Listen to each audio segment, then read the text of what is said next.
For today's drawing roses tutorial, all you will need is Stonehenge paper or some kind of sketch pad, and then a fineliner pen. I use unipin fineliners. We are going to begin by drawing these crescent shapes, and we're going to be drawing quite a few of these today. For this tutorial, I'd say it's more important to watch the video and pay attention to my placement of these crescent shapes than it is to listen to the audio, but definitely do both if you can. When I'm drawing roses, I work in layers. So I'm working sort of on one of the inner layers right now, drawing these crescent shapes with very light pressure on the pen. If I draw too dark, you will be able to see the outline too clearly at the end of this drawing. Instead, I just press very lightly to get kind of this rough outline as I draw these sort of squiggly crescents. I'm working from the inside outwards to keep drawing these crescents and making them larger and thicker as I go. These are the petals of the roses, and it will begin to take shape the farther out we get. You can see my lines get a little bit looser and a little bit less even because, like I always say in all of my previous tutorials, roses and flowers and all these plants are found in nature and they are absolutely not perfect. Your rose is going to end up looking very different than mine, which is definitely okay. Many of these petals overlap with the ones next to it and the ones over top of it. If you haven't already done one of my previous flower tutorials, I suggest going back and doing one of those first. This one's a little bit more advanced and maybe a little bit trickier if you're diving right in. Next, we're going to start with the shading of each petal. Now, I like to look at each of these petals as almost being a separate drawing. I really divide my drawings into sections, and each of these petals is a different section. For this shading, we're just very lightly going in with tiny curved lines, and each of these lines overlap and touch the one next to it. Number one rule for our shading is we do not want any spaces between the lines of our shading, if that makes sense. Number two is that they are not straight lines. There's actually a curve to every single little one of these pen strokes. And of course, number three, we are not going in too darkly with our shading. We can always go back and add layers to get more dramatic shadows. So for that first rule that we don't want any spaces between our shading lines rule, that's because it will make our shading look choppy. By having each pen stroke overlap the next and going back and filling in any spaces, it really makes sort of a smooth, more natural shading look.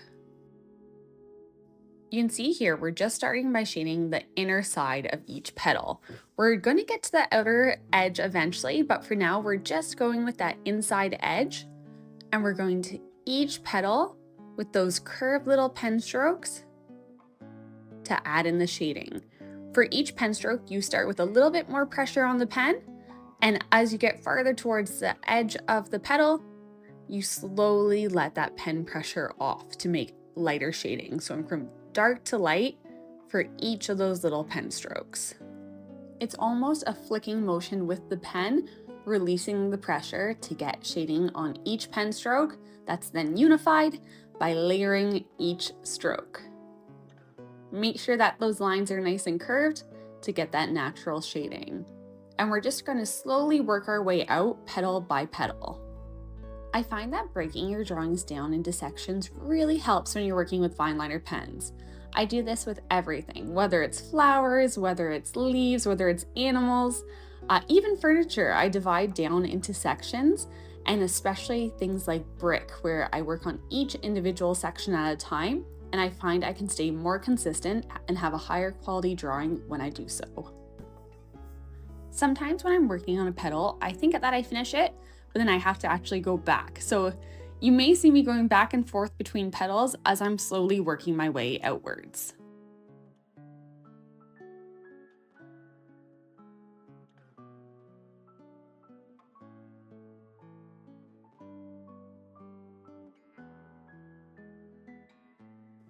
As we work our way outwards on this rose, and the petals start to get larger and larger, your pen strokes will also get longer. So they'll extend farther into each petal so that we don't just have this little chunk of shading, instead we have these long, smooth, curved lines that blend together and really give us the flow and the shape of each petal. As you shade each petal, you can also go back in and sort of fix up that inside outline. That doesn't mean you're pressing super hard with your pen to emphasize the outline. Instead, you're doing what I do here and just sort of gently cleaning up those lines. At the end of this drawing, the outline should not be the first thing that you see. It should be all one smooth, unified drawing, but you can definitely go back and clean up those outlines a little bit.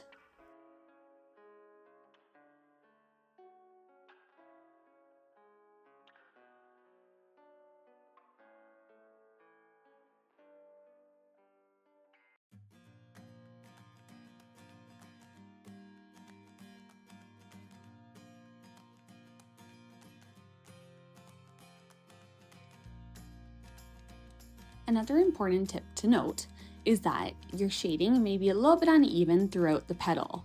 That's okay, just sort of pay attention to the shape of the petal on top of the one you're working on and think about how it would cast a shadow onto the petal underneath it.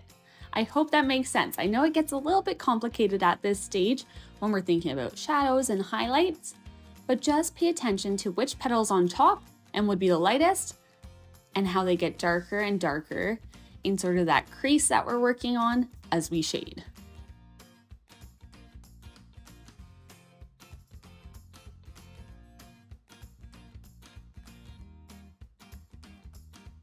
You can see here where I'm going back in and fixing up that outline because I want that petal to pop out, and I'll go back in to the petal underneath it and start adding in that darker shading towards the inside of the petal to hide the outline that I just darkened.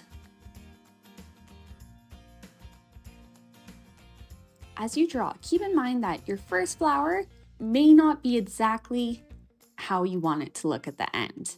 This takes lots and lots of practice, and I definitely recommend even drawing a bouquet of roses or adding in a few different leaves and flowers from my previous tutorials to get lots of practice drawing this flower. It will take time to get it right, and remember, they're all gonna look different. That's actually the beauty of flowers, is they do not all have to look the same.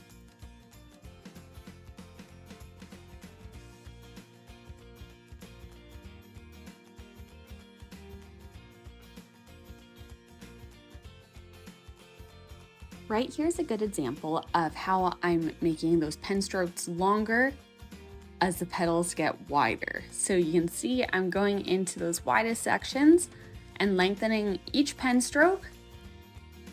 And this just helps give an idea of creases and shadows within each petal. And it gives us sort of a light source and emphasizes the shadows.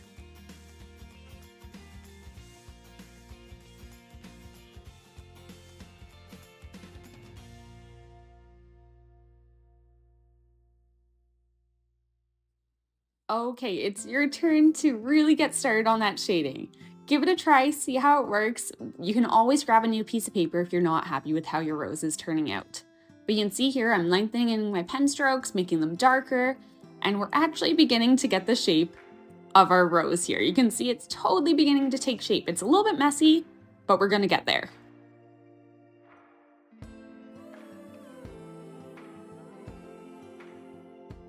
Okay, so just cleaning up the rose a little bit more and paying attention to where those darkest shadows are.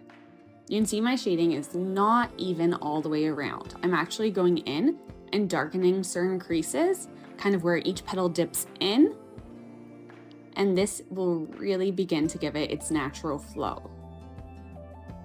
You can see each petal is starting to take shape and look much more realistic than it did about 5 minutes ago.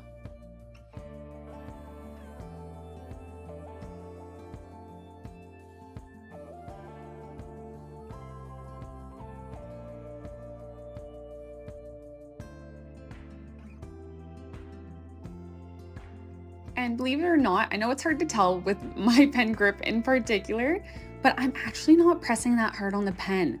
I'm just going in layering up that ink to get those dramatic shadows, but I'm never pressing too hard because I don't want these sort of pen strokes that are really dark standing out against the rest of them. I want it to all be unified and all become a cohesive piece in the end.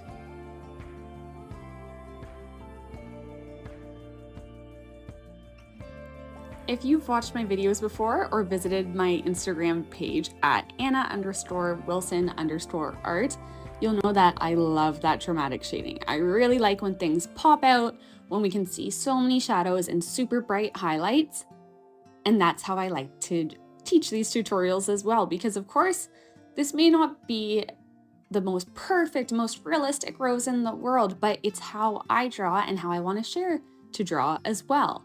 So take what you want from this tutorial and feel free to add your own sort of style to it. So now we're going to take everything we just learned about shading the inner edges of the rose and reverse that and start shading the outer edges, beginning with the outer petals of the rose. You can see here I'm starting dark on the very edges and slowly lightening that pen pressure for each pen stroke, and that highlight is going to end up being in the middle of each petal. I'm still going back and forth here between inner and outer edge of the rose to kind of balance each petal out. If I find I shade the outer edge and then something still doesn't quite look right, go back and fix the inner edge, and I promise you it will end up balancing. Sometimes you just kind of have to jump around and add more shading here and there. It's not always a linear process, and you will get the hang of it. I absolutely love this part because I feel like this is when our rose really begins to take shape. Before we were getting there, but now you start to see where it's actually headed and where it will end up. As we start getting these more dramatic shadows in, the edges get a little bit darker and it begins to pop out from the page.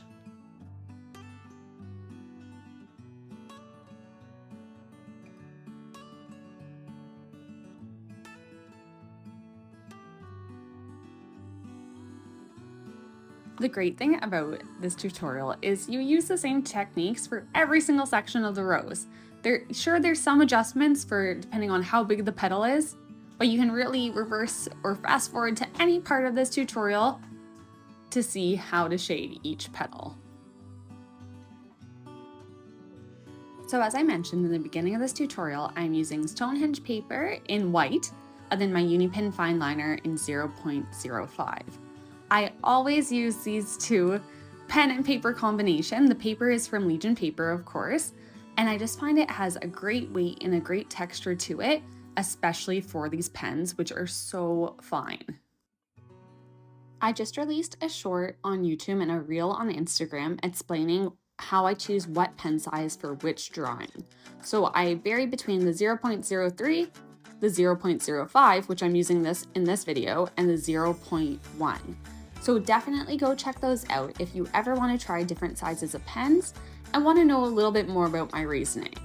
I always recommend the 0.05 for beginners because it's a great combination of being able to get that tiny detail, but also having enough pen ink flow that it doesn't get frustrating. As we're shading the outer edges of the petal, you'll notice that I don't evenly shade each section. I actually don't even shade around the entire outside. If I really want a highlight to pop, I leave it alone and let the bright white of the paper do its job.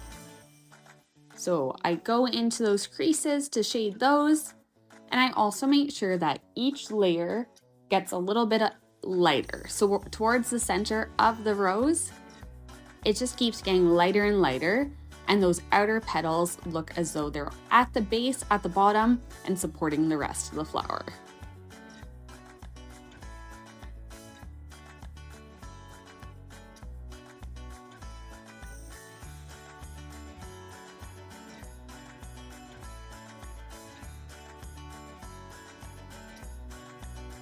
And once again, I'm cleaning up the outlines as I go, but I'm not pressing too hard because that's when the outlines start to become more noticeable than the actual shading, and it sort of starts dividing your flower. So be really careful when you're going in and cleaning up those outlines that you're just being very gentle with your fine liner pen and not placing a lot of pressure on it for each pen stroke.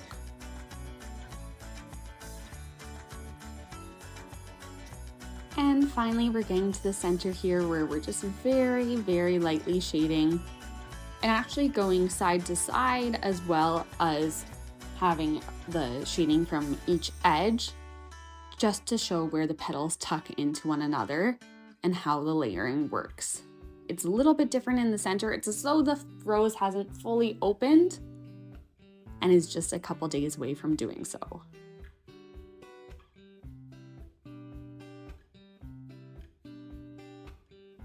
And then shading around that outside edge to give it a more three-dimensional look.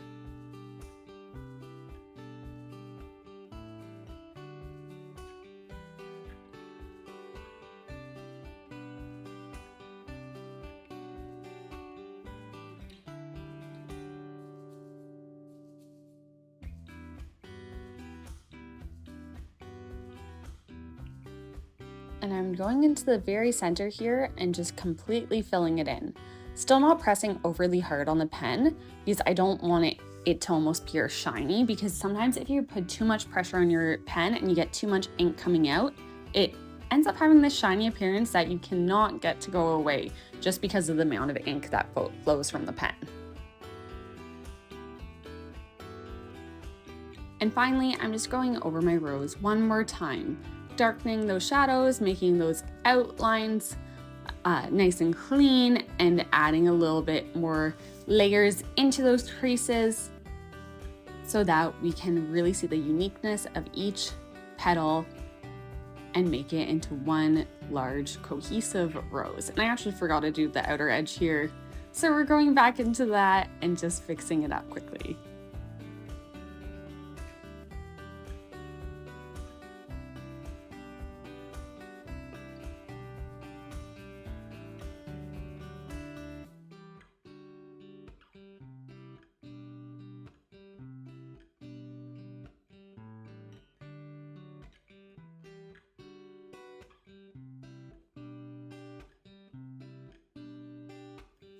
And I'm filling in all those spaces between each pen stroke so that the shading is nice and smooth, and it really gives a flow to each petal. But rather than looking sharp or choppy, we can actually imagine this rose being in someone's garden in nature.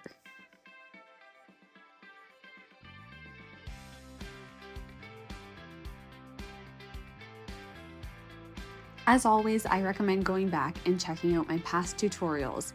You can definitely draw a bouquet of flowers by now if you've been following along. And also check out my Instagram at Anna_Wilson_art for lots of tips and tricks and original artworks and prints that are available. I have original works and prints available at www.annawilsonart.ca. And finally, make sure that you sign your piece. And you are officially done drawing a rose. Thank you for watching.